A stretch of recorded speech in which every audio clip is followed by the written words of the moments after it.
Welcome to another All Israel News Update. I'm Hanan Lishinsky. And today we want to talk about Hamas's nefarious West Bank activities, which many people don't know about, but what shouldn't surprise you is they're no better than what they're doing in Gaza. Now let's get into it. Today in the morning, May 29th, Hamas terrorists opened fire at the Israeli community or town of Bat Hefer. Bat Hefer is next to the West Bank, just over the border, and the Hamas terrorists came from inside the West Bank, fired their shots at Bat Hefer.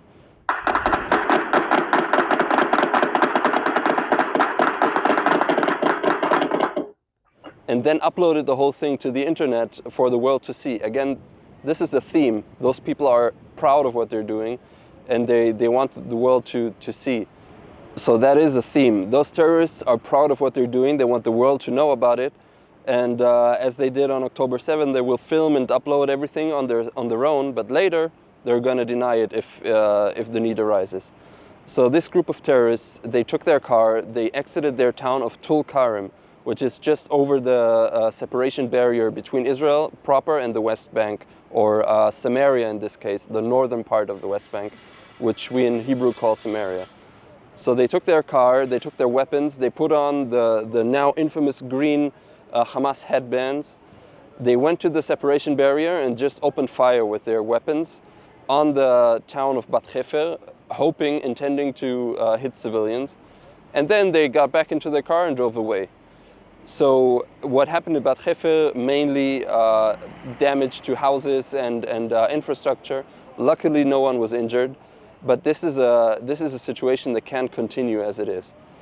Now, as I mentioned earlier, Tulkarm is very near to the security barrier, and in recent months and maybe years, it has become a hotbed for terrorism. It's a stronghold for Hamas, which has a very established organization inside Tulkarm, and it's gotten so bad that just earlier this month, like 2 weeks ago, the IDF went inside with massive forces inside Tulkarm, and in an operation that took almost a whole day, 20 hours, they cleaned out the place. They found weapons. They found weapons labs where weapons are being manufactured, crude weapons, but they are deadly anyway. In this 20-hour operation, the IDF managed to kill one terrorist, injured several more, and arrested several more. And this continues the trend that we have seen since October 7th, that the IDF has to go in to West Bank cities in massive numbers to clean them out from terrorism. The IDF says that since the start of the war on October 7th, it has arrested around 4,000 suspected terrorists in operations across the West Bank, not just Tulkarm. And of those, 1,700 are members of Hamas. Now, especially since October 7th, when people hear Hamas and think of Hamas, they think of the Gaza Strip, which is the area that they have conquered, actually from another Palestinian, from the Palestinian Authority, another Palestinian organization. But they are maybe not just as strong, let's say, in the West Bank as they are in Gaza. The only thing that prevents them from taking over the West Bank, as they did the Gaza Strip, are the Israeli forces there. The Palestinian Authority doesn't have the forces to curb Hamas's activities there. Some say they don't have the will to do it anyways, and we should remember that.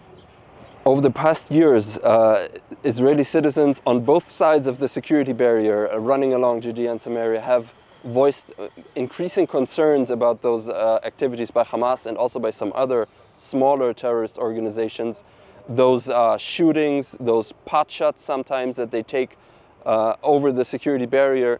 And remember, the West Bank, Samaria, is a hilly country, so you can, from a hill inside of northern Samaria, just easily take shots over the border at the Israeli communities there.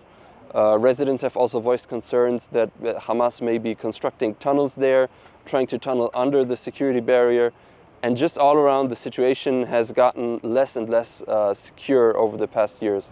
So all of this is a very worrying development. We would have thought that after October 7th, Hamas would be weakened, and it certainly is weakened in the Gaza Strip, excuse me. But in Judea and Samaria and the West Bank, it might look different, and this is something that Israel has to keep an eye on. And it's been difficult since the ongoing war, because many of the IDF's units have been pulled to either secure the Gaza Strip envelope, to go into the Gaza Strip and fight there, or to secure the northern border. So Israel has a big problem on its hands right now to secure the Jewish residents, the Israeli residents rather, of Judea and Samaria during the ongoing war. And another important aspect of all of this, as I'm sure you've all been hearing over the last days, the Israeli attack in Rafah, which Hamas claimed that massacred dozens of people. We can't trust their numbers, but it looks as if something very tragic happened there for sure. But remember that the strike was intended to take out 2 Hamas commanders, and not just any Hamas commanders. Those 2 were among the leading Hamas terrorists, where, not in the Gaza Strip, in Judea and Samaria, in the West Bank. They were leading Hamas operations in the West Bank, and that is something to remember. We've been hearing this often on social media and everywhere, that, Hamas is just in Gaza, so why are you doing operations in Judea and Samaria and the West Bank? No, remember, Hamas is very strong there as well, and Israel will keep up their operations to try and weaken and destroy Hamas in Judea and Samaria as well. This is another All Israel News update, and I'm Hanan Lashinsky.